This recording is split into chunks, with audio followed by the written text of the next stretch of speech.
당시 훈련에 참가한 타국 해군들은 깜짝 놀람과 함께 깊은 빡침을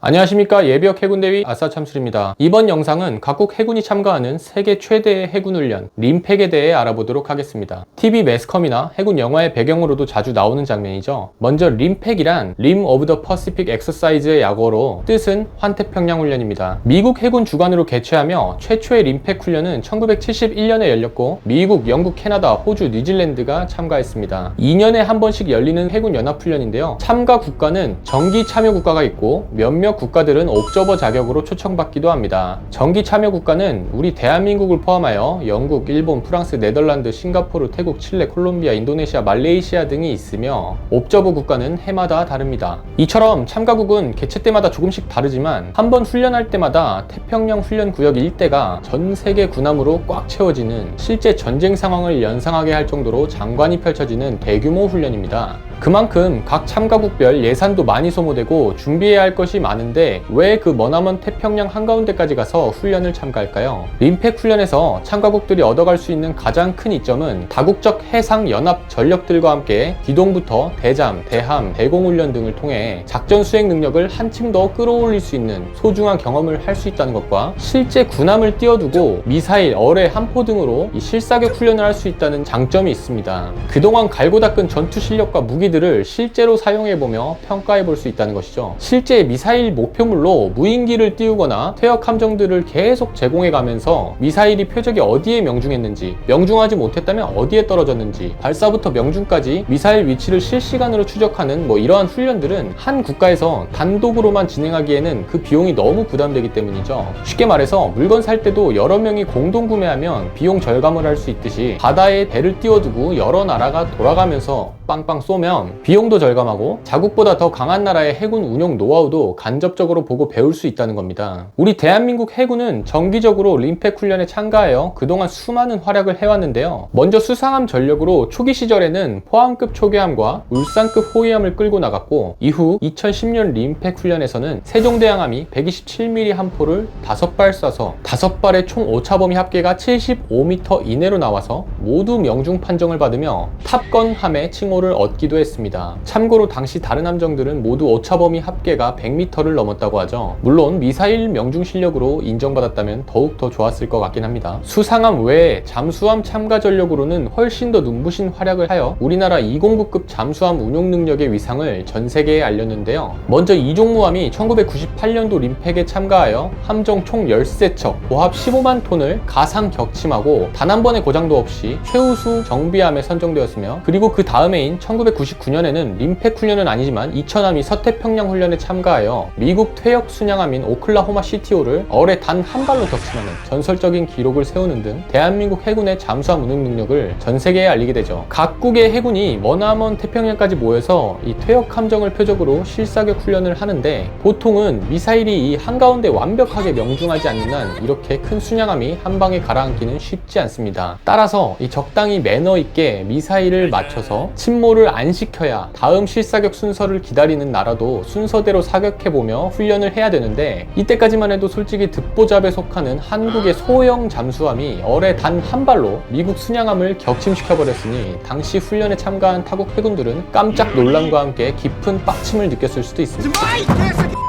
다음 2000년 림팩 훈련에는 박유함이 참가하여 함정 총 11척, 9만 톤을 가상 격침하고 유일하게 최후까지 생존한 잠수함이 되었습니다. 추후 박유함은 2018년 림팩 훈련에도 재참가하여 자유공방전에서 상대함 12척을 가상 격침 후에 공방전 종료까지 피격 없이 생존하는 기염을 토하기도 합니다. 다음 2002년 림팩 훈련에는 나대용함이 참가하여 총 10척, 10만 톤의 함정을 가상 격침하고 대함 미사일인 하품 미사일까지 첫 실전 발사를 성공합니다. 다음 2004년 림팩 장백훈련에는 장보고함이 참가하여 미 해군 존 스테니스 항모 전단에 어뢰를 약 40회 명중 판정을 받아내었습니다. 참고로 장보고함은 1992년도에 우리나라가 2억 달러에 인수한 첫 번째 함정입니다. 그것도 당시 12년이나 지난 1200톤급에 불과한 꼬마 잠수함이 100억 달러가 넘는 미국 항모 전단에 어뢰를 가상으로라도 명중시킨 것은 정말 대단한 사건이었습니다. 이 훈련을 계기로 미국은 한국 잠수함의 운용 능력에 깜짝 놀라며 디젤 잠수함에 대한 대응 능력을 향상시켰습니다. 안정시키기 위해 전술을 다시 재정비하는 계기를 만들게 되었습니다.